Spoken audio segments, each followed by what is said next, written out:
Assalamualaikum. Today we are going to discuss cell structure and functions. Cell actually is the basic structural and functional unit of life. Means each and every organism made up of cell. Basically, cell are of two types. Number one is prokaryotic cell and number two is eukaryotic cell. Prokaryotic cell are of primitive type of cells, and the organisms have prokaryotic cell are of unicellular.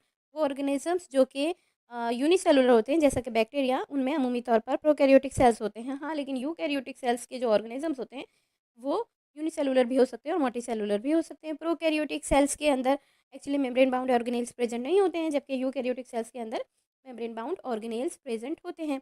Eukaryotic cells को हम मजीद दो type में divide करते हैं। Number one is plant cell and number two is animal cell. Now, the difference between plant cell and animal cell is that plant cell have a rigid cell wall, whereas animal cell have no cell wall. Plant cell have plastids and animal cells have no plastid. Actually, कोई भी cells जो है वो तीन हिस्सों पर ज़रूर मुश्तमिल होता है, चाहे वो प्रोकैरियोटिक हो यूकैरियोटिक हो। और उन तीन हिस्सों में नंबर वन पर है एक्चुअली प्लाज्मा मेम्ब्रेन या सेल मेम्ब्रेन। ये मेम्ब्रेन जो है वो सेल की सबसे आउटर मेम्ब्रेन होती है और अंदर की तरफ एक जेली लाइक फ्लूइड भरा हुआ होता है जिसे हम कहते हैं साइटोप्लाज्म।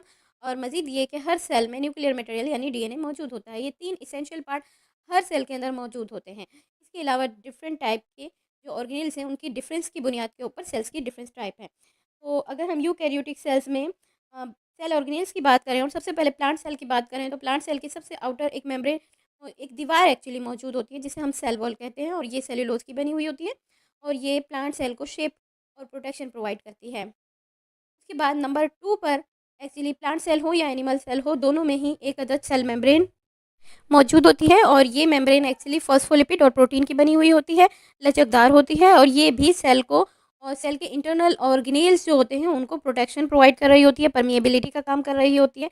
जबकि सेल के अंदर एक राउंडेड बॉडी मौजूद होती है जिसे हम न्यूक्लियस कहते हैं और इस न्यूक्लियस को हम सेल का ब्रेन भी कह सकते हैं, क्योंकि सेल के अंदर होने वाली तमाम एक्टिविटीज़ को एक्चुअली यही न्यूक्लियस कंट्रोल कर रहा होता है। नेक्स्ट, डिफरेंट टाइप के सेल ऑर्गेनेल्स जो साइटोप्लाज्म में मौजूद होते हैं। अगर हम प्लांट सेल की बात करें तो प्लांट सेल के अंदर एक्चुअली सबसे मेजर जो ऑर्गेनेल्स होते हैं वो प्लास्टिड होते हैं, जो कि तीन तरह के होते हैं, chloroplast, chromoplast and leucoplast. Chloroplast सबसे इंपॉर्टेंट प्लास्टिड होते हैं जो कि एक्चुअली फोटोसिंथेसिस का फंक्शन परफॉर्म करते हैं और प्लांट के लिए खुराक तैयार करने का काम कर रहे होते हैं। नेक्स्ट, नंबर टू पर तमाम एनिमल और प्लांट सेल्स के अंदर माइटोकॉन्ड्रिया मौजूद होते हैं, इन्हें हम पावर हाउस ऑफ एनर्जी भी कहते हैं।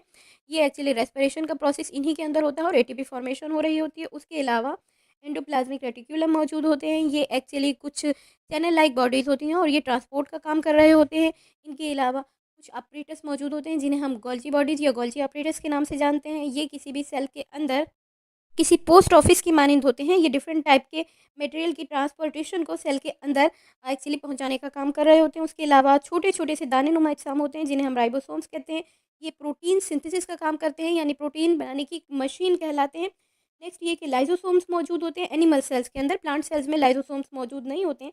लाइजोसोम्स एक्चुअली डिफरेंट टाइप की जो फॉरेन बॉडीज़ होती हैं जो सेल को नुकसान पहुंचा सकती हैं उनको इंगल्फ करने का काम करते हैं या उनको डिस्ट्रॉय करने का काम करते हैं। बट सम टाइम अगर इनके फंक्शन ख़राब हो जाए तो ये सेल को भी डैमेज कर सकते हैं, इसीलिए हम इन्हें सुसाइडल सेक्स के नाम से भी जानते हैं। नेक्स्ट, हर सेल के अंदर वैक्यूल्स मौजूद होते हैं, लेकिन प्लांट सेल के अंदर एक बड़ा वैक्यूल मौजूद होता है, जबकि एनिमल सेल्स के अंदर छोटे छोटे वैक्यूल्स मौजूद होते हैं जो डिफरेंट टाइप के फंक्शन परफॉर्म कर सकते हैं और परफॉर्म फंक्शन जो कर रहे होते हैं उसके लिहाज से उनके नाम होते हैं, such as food vacuole, contractile vacuole वगैरह। इसके अलावा प्रोटीन से बना हुआ एक जाल मौजूद होता है जिसे हम साइटोस्केलेटन कहते हैं। ये एक्चुअली सेल को स्ट्रक्चर प्रोवाइड कर रहा होता है। जैसे ह्यूमन बॉडी के अंदर एक स्केलेटन हड्डियों से बना हुआ ढांचा मौजूद होता है, इसी तरह सेल्स के अंदर प्रोटीन से बना हुआ एक ढांचा मौजूद होता है जिसे साइटोस्केलेटन का नाम देते हैं। उसके अलावा सेंट्रियूल नामी ऑर्गेनेल्स मौजूद होते हैं और ये सेंट्रियूल एक्चुअली सेल डिवीजन के अंदर मदद कर रहे होते हैं।